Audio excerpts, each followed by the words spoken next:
ça fait un bail que j'ai pas fait de vidéo sur ni les sexualités ni sur les genres, ce que je voulais faire depuis le début de ma chaîne. Mais passons, après quelques semaines sans vidéo parce que chaque vidéo que je faisais était n'importe quoi avec juste des explications et après je la supprimais parce que je me disais que c'était pas la peine. Je reviens avec une vidéo avec du vrai contenu, yippie. Donc je vais décider de vous présenter, enfin de vous expliquer une partie du spectre asexuel. Donc je vais vous expliquer 10 sexualités différentes. Elles sont toutes très bien, elles sont toutes très acceptables. Et pour les ranger, une fois que j'aurai fini de vous les présenter, j'ai ceci qui est la boîte des sexualités et genre complètement valide. Cette boîte, j'ai décidé que j'allais faire mes vidéos en présentant les différents spectres et les différents genres et tout ça par des panneaux comme je vais vous montrer que j'ai fait là. Et ensuite, à chaque fois que j'aurai fini de présenter quoi que ce soit, je le mettrai là-dedans. Sur ce panneau, vous avez donc plein de post-it, des post-it jaunes et des post-it roses. Les post-it jaunes, ce sont donc toutes les sexualités que je vais vous présenter aujourd'hui. Je sens que j'en parle beaucoup comme si c'était juste un produit, mais non, c'est des trucs qui sont vraiment. Et en dessous, vous avez l'explication de la sexualité avec le drapeau. J'ai mis les drapeaux parce que pour certaines personnes, c'est important d'avoir les drapeaux. Donc c'est le spectre asexuel. Je rappelle que toute personne n'est pas obligée de s'identifier à quoi que ce soit. Vous pouvez juste dire que vous êtes dans le spectre et ce serait parfaitement valide et il n'y aurait aucun problème. Je vais juste vous dire une partie des sexualités qui existent dans le spectre asexuel parce que bien sûr il y en a beaucoup plus. C'est comme les genres, c'est des trucs un peu infinis parce que ça peut être différent pour chaque personne et chaque personne a le droit d'avoir un terme et un drapeau si il ou elle le souhaite. Et il y a des personnes qui préfèrent ne pas avoir de label et je peux comprendre. Mais moi ici sur ma chaîne, ce que je vais faire c'est surtout vous présenter, entre guillemets, hein, je suis pas présentatrice télé, je vais pas vous faire acheter un nouveau blender, mais vous expliquer du moins ce que je connais des sexualités et essayer de faire un peu passer ça parce que je trouve que c'est important. Et surtout si je me trompe dans quelques définitions que ce soit, si je dis une connerie à un moment, vous avez bien sûr le droit de me corriger en commentaire, je n'ai pas la science infuse, je le rappelle. Et je mettrai une annotation dans la vidéo à ce moment là. Parce que je sais que ça c'est déjà arrivé que je me trompe. Bon, c'était pas sur la sécurité pour le coup, mais c'est sur autre chose et j'avais mis une annotation du coup. Donc, on va commencer par asexuel parce que c'est le spectre sexuel, autant commencer par le plus simple.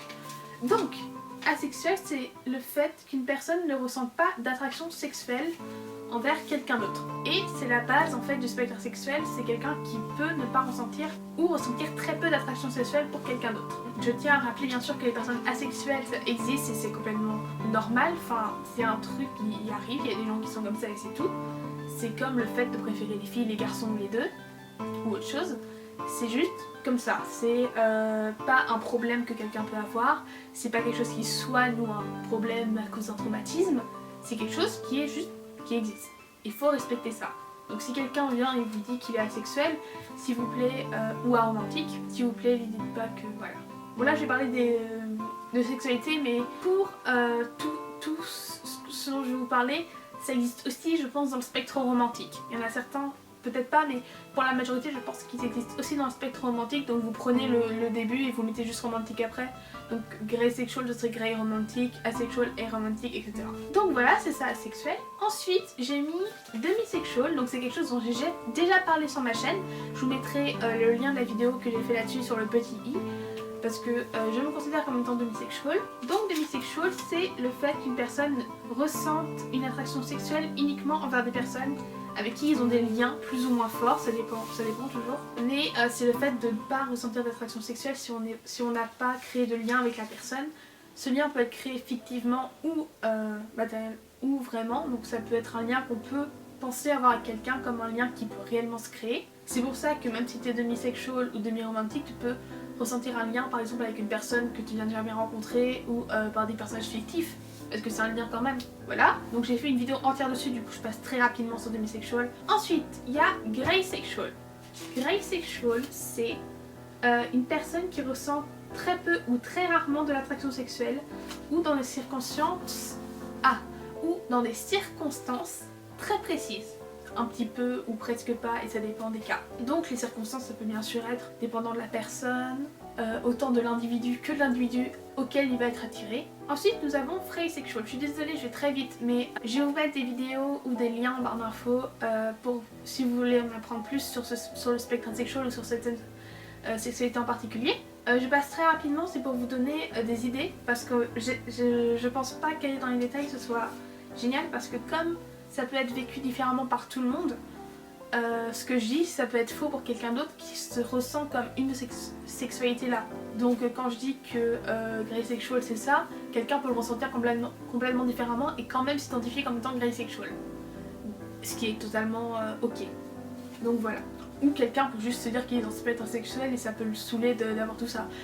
Donc c'est pour ça que je préfère faire des petites définitions et pas aller trop dans les détails parce que c'est très individuel tout ça. Donc free sexual, c'est un peu l'inverse de demisexual, c'est-à-dire que c'est des personnes qui ressentent de moins en moins l'attraction sexuelle après avoir rencontré ou connaître quelqu'un et avoir créé un lien avec cette personne. C'est-à-dire que c'est plus avoir de l'attraction sexuelle au premier abord, ce genre de choses, plutôt qu'après. Ensuite nous avons cupiosexual. Je dois avouer que j'en ai découvert certains quand j'ai cherché parce que j'ai essayé d'avoir les plus connus entre guillemets, mais j'ai essayé d'en mettre plutôt une grande variété entre guillemets parce que on dirait que je parle de tomates comme ça mais je parle vraiment de trucs, enfin c'est sérieux quoi les sexualités je trouve. Mais voilà, j'essaie d'un peu de parler de tout, donc il y en a certaines que j'ai dû rechercher ce que c'était parce que j'étais pas sûre ou que je connaissais pas. Mais j'essaie quand même de vous les expliquer, même si je les connais depuis pas forcément longtemps. Voilà, même s'il y en a que je connais depuis plus longtemps, genre les 4 premiers je les connaissais depuis voilà quoi. Mais ceux d'après un peu moins, ou genre j'en avais entendu parler mais j'étais pas sûre et je préférais évidemment. Donc si je me trompe dessus, faut pas hésiter à me corriger parce que je suis pas experte encore une fois, j'essaie juste de faire passer une connaissance que j'ai acquis. Voilà, donc je suis pas le prof, je suis l'élève qui essaie d'expliquer à un autre élève. Cupiosexual, c'est une personne voulant des relations sexuelles mais n'éprouvant pas ou peu d'attraction sexuelle. Donc ça, cette personne peut aussi bien sûr se dire qu'elle est asexuelle. Voilà, donc c'est ça, c'est tout simple. C'est quelqu'un qui ne ressent pas d'attraction sexuelle envers quelqu'un d'autre mais qui veut quand même avoir des relations sexuelles, ce qui est totalement ok. Pas obligé d'avoir d'attraction pour pouvoir faire quoi que ce soit. Ensuite nous avons lithosexual qui est ressentir de l'attraction sexuelle mais ne pas vouloir avoir de relations sexuelles. Donc c'est l'inverse de cupiosexual.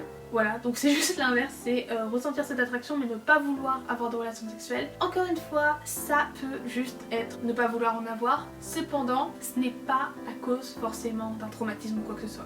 Bien sûr, ça peut être causé par un traumatisme qu'on n'ait pas envie d'avoir de relations sexuelles. Ça peut arriver, mais les personnes qui identifient comme étant lithosexual ne sont pas forcément toutes des personnes qui ont eu des traumatismes et qui, de ce fait, même si elles ressentent de l'attraction sexuelle, désolée, les bagues, ne veulent pas avoir de relations. C'est un choix, c'est juste une façon dont on ressent les choses. Ensuite nous avons autocorysexual, celui-là il est dur à dire, ou aigosexual, je crois que c'est les deux sont les mêmes. Après je peux me tromper encore une fois, si je me trompe dites-moi en commentaire, je corrigerai. Donc celle-là elle est longue, désolée. Mais celle-là en fait j'ai un peu galéré à l'expliquer parce que c'est un peu compliqué. C'est des personnes qui qui ont des fantaisies par rapport au sexe ou se masturber mais penser de ces fantaisies à la troisième personne et être plus souvent attirés par des personnages de fiction que des personnages, enfin des personnes réelles, mais cependant qui ne veulent pas ou peu ou sont dégoûtés par le sexe. Donc ne veulent pas avoir de relations sexuelles ou très peu ou en sont dégoûtés, mais ils peuvent toujours avoir ces fantaisies et se masturber pour eux. Voilà, donc c'est quelque chose qui, encore une fois, peut arriver, c'est une sexualité, il faut la respecter. La plupart du temps, les personnes qui ont cette sexualité s'identifient comme étant asexuelles. Alors, ensuite nous avons plasiosexual. Je le dis avec un accent en moitié anglais, c'est dégueulasse. C'est vouloir avoir des relations sexuelles avec quelqu'un d'autre, mais être ok si ce n'est pas réciproque. Donc c'est-à-dire qu'ils sont plus dans l'action que dans les sentiments ou l'attraction sexuelle. Voilà, donc c'est juste quelqu'un qui va vouloir avoir des relations sexuelles avec quelqu'un d'autre, mais être ok si cette personne ne veut pas avoir de relations sexuelles, donc on va pas la forcer, mais plus dans l'acte sexuel que les sentiments qui peuvent y être rapportés ou l'attraction, d'après ce que j'ai compris. Celle-là c'est une des sexualités je pense dans laquelle je suis le moins sûre de ce que je dis, donc n'hésitez pas à aller chercher c'est comme tout, faites votre propre avis en faisant votre propre recherche. Moi c'est ce que j'ai trouvé. Ensuite nous avons abrosexual qui est une orientation sexuelle qui peut dépendre et varier selon beaucoup de facteurs, mais qui reste quand même sur le spectre asexual, donc qui peut varier donc, de beaucoup de choses. On peut se sentir différent dépendant des jours. Il y a des jours où on peut se sentir plus demi, il y a des jours où on peut se sentir asexual, peut-être grey, on sait pas. Enfin je sais pas parce que personnellement je ne ressens pas ça, mais voilà, apparemment c'est ça. Encore une fois, je parle de ce que j'ai compris de cette sexualité, mais je ne parle pas au nom de cette sexualité. Je trouve ça important de dire ça, parce que à part demisexual, je ne suis dans aucune de ces sexualités là. Je pourrais parler que en étant personnellement demisexual, mais pour le reste c'est des trucs que j'ai appris ou que j'ai compris, donc je ne parle pas au nom de ces sexualités là parce que je pourrais me tromper. Je tiens à le rappeler parce que j'ai pas envie qu'on prenne pour un porte-parole ou quoi que ce soit alors que je fais juste que rapporter des trucs qu'on a pu me dire. Ensuite nous avons apotisexual qui est une personne qui s'identifie comme asexual et qui est complètement répugnée par le sexe, par l'acte sexuel et qui veut absolument pas avoir de relations sexuelles. Mais la plupart du temps ces personnes-là vont s'identifier comme étant asexual, ce qui est complètement ok, parce que vous n'êtes pas obligé de vous foutre dans les cases. Voilà, donc c'est toutes les sexualités que j'ai revues aujourd'hui. Donc j'espère que ça vous aura au moins appris un petit truc, parce que voilà. Moi personnellement, en faisant mes recherches, j'ai appris pas mal de trucs. Dites-moi si ça vous plaît, ce genre de vidéo avec ce format-là et ce genre de montage, pour voir si j'en fais d'autres, des rainbow flexion comme ça, parce que c'est du travail, mais au moins ça me remet dans les rainbow flexion. Et comme ça vous aurez des trucs plus organisés que ce que je fais d'habitude et qui est juste connaître le sujet et en faire une vidéo sans avoir forcément de script. Donc voilà, dites-moi si ça vous plaît en commentaire. Et donc je vais mettre bien maintenant toutes ces sexualités dans la boîte des sexualités et des genres complètement valides, parce que tout ceci est très valide. Donc je vais faire ça.